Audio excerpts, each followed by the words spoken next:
বিসমিল্লাহির রহমানির রহিম। আসসালামু আলাইকুম। দীর্ঘদিন অসুস্থ থাকার পর আপনাদের সামনে কথা বলতে পারার জন্য আল্লাহর কাছে শুকরিয়া আদায় করছি। আমার কারাবন্দী অবস্থায় আপনারা আমার কারামুক্তি ও রোগ মুক্তির জন্য সংগ্রাম করেছেন, দোয়া করেছেন। সেজন্য আমি আপনাদের সকলকে ধন্যবাদ জানাচ্ছি। দীর্ঘ আন্দোলন সংগ্রাম ও ত্যাগের মধ্য দিয়ে আমরা ফ্যাসিবাদী অবৈধ সরকারের কাছ থেকে মুক্তি পেয়েছি।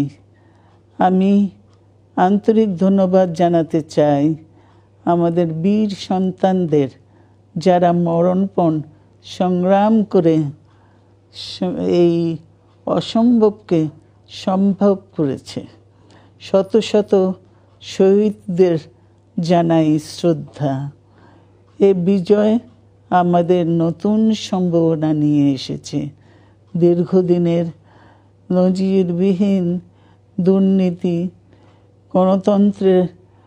গণতন্ত্রের ধ্বংসের স্তূপের মধ্য থেকে আমাদের নির্মাণ করতে হবে এক সমৃদ্ধ বাংলাদেশ।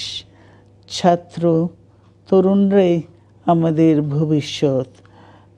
তরুণরা এই যে স্বপ্ন নিয়ে বুকের রক্ত ঢেলে দিয়েছে, সেই স্বপ্ন বাস্তবায়নে করতে মেধা, যোগ্যতা, জ্ঞান ভিত্তিক গণতান্ত্রিক বাংলাদেশ গড়ে তুলতে হবে। শোষণহীন সমৃদ্ধ বাংলাদেশ। সকল ধর্মের গোত্রের অধিকার নিশ্চিত করতে হবে। শান্তি, প্রগতি আর সাম্যের ভিত্তিতে আধুনিক বাংলাদেশ নির্মাণে আসুন আমরা তরুণদের হাত শক্তিশালী করি। ধ্বংস নয়, প্রতিশোধ নয়, প্রতিহিংসা নয়, ভালোবাসা, শান্তি ও জ্ঞান ভিত্তিক সমাজ গড়ে তুলি। আল্লাহ হাফেজ। বাংলাদেশ জিন্দাবাদ।